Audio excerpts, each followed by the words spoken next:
Bana, ni kama ambavyo unafahamu ni derby ya Kariakoo ambayo inawakutanisha wababe wa soka la Tanzania, wekundu Msimbazi Simba Sports Club kwa mara nyingine tena kwenda kutetea kama wanaweza kupata taji hili baada ya kichapo ambacho amekuwa akikutana nacho kutoka kwa Dar es Salaam Africans kwa misimu takriban miwili. Ikumbuko ya kwamba wamepigwa kitu kizito dakika za jioni na Engineer Hersi Said. Sasa basi, baada kocha mkuu wa kikosi cha Africans na Steven Becker wa Simba Sports Club kuzungumza kuelekea kwenye huo mchezo, hiki ndicho kikosi ambacho wananchi wao wanakwambia wanataka kumtandika mnyama kwa mara nyingine tena, na sio kumfunga tu, kumpiga na kumfungishia adabu ambayo anastahili, kutokana kwamba walitoa sare ya bao 2-2 pale Meja Jenerali Samuyo, lakini baada ya hapo pia sare pale kwenye dimba lile la New Aman Complex kwenye mechi ya ligi NBC. Zamu hii wanakutana tena kwa mara nyingine wakiwa na vikosi vipya, nyota wapya na nguvu mpya kwenye benchi la ufundi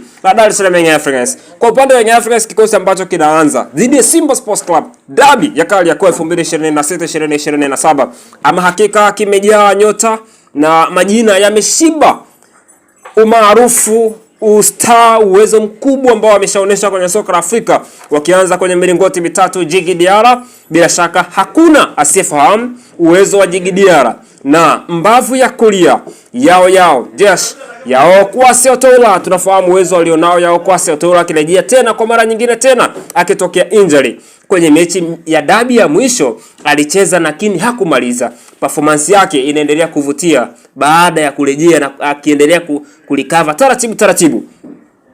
Lakini si hivyo tu, kwenye mbavu ya kushoto ambako ni namba 3 yupo Mohamed Hussein Zimbwe Junior, captain takriban miaka zaidi ya 5 akiwa ndani ya wekundu Msimbazi Simba Sports Club, lakini kwa hivi sasa anatumikia wananchi, alijiunga nao msimu uliomalizika.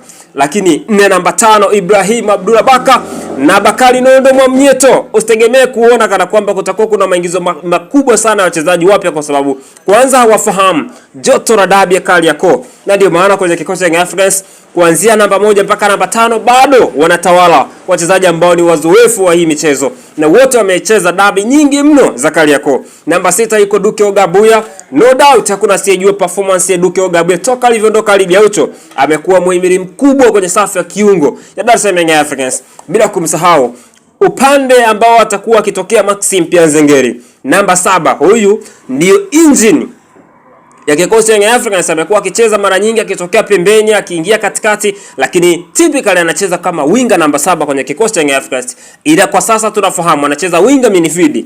Namba 8 Mudathiri Yahya Abbas, Muda Boy, hakuna asiyejua uwezo alionao Mudathiri, hakuna asiyejua barabara amelifanya Muda kwenye mechi za dabi, mechi za ligi, mechi za CAF. Lakini namba 9 anasimama Peter Sharulile, mwamba ambaye wanamuita Shasha, ana staili inayokela wakati anaruka kama vile yuko mbungani anatalii. Huyo ndiyo Peter Sharulile, Man Shasha wanamuita hivyo.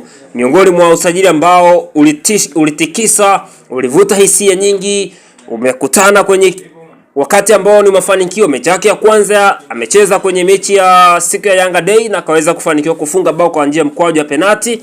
Lakini namba 10 na namba 11 wanamaliza bwana mdogo, wanamuita Star Boy na Eleki Mwijage, kipaji malizawa kabisa kutoka pale KMC Complex, wala Kino Boys ambao wameteremka ligi kuu ya NBC kwa msimu huu na kuelekea kunako ligi ya Championship. Mimi nikwambie tu, kwa waliomtazama Eleki Mwijage kwenye mchezo wa Yanga Day, ni miongoni mwa wachezaji ambao walivuta hatamu na hisia kubwa kutoka kwa mashabiki mbalimbali kutokana na performance ambayo alionyesha. Ama hakika Young Africans pale walipata wachezaji. Ukitazama kikosi cha Young Africans, wachezaji ambao wameingiza msimu huu hawapati nafasi ya kuanza kwa sababu wanaujua umuhimu wa huu mchezo na bado hawajapata mazingira ya kutosha kuwashawishi. Lakini kwa Peter Sharulile, Young Africans hawana mshambuliaji ambaye wanaweza kumweka pale. Dube hayupo, Depo hayupo. So obvious lazima aanze Peter Sharulile kwa sababu ana experience na ana uwezo mkubwa ambayo wanaamini pressure yake pale juu itawasaidia sana Dar es Salaam Africans.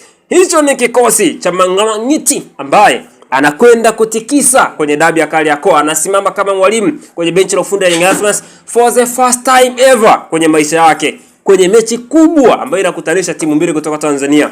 Hii ni Ngao ya Jamii 2026. Kwa kikosi cha Young Africans tunaona wakiwaacha kina Komara nje, Zakuani, Kangwanda, nyota wengi ambao wamewasajili dirisha hili. Hawajapata bado match fitness, hawajapata bado muunganiko mzuri na wachezaji wenzio. So inabidi wakae kwanza waitazame pressure ya dabi. Waangalie kwanza majukwani kuna kuwa nini. Wajua wachezaji wengi ambao hawajawahi kuzishuhudia hizi dabi wanaweza wakazichukulia kama ni mechi rahisi, lakini ni miongoni mwa mechi ngumu sana. Na yes, this time ni Young Africans dhidi ya Simba Sports Club. Kwa maoni yako kwenye hiki kikosi cha Young Africans, unawapa asilimia ngapi kutoboa ya kuweza kuwafunga Simba? Ama this time Simba anakwenda kuwaonesha ubabe wake?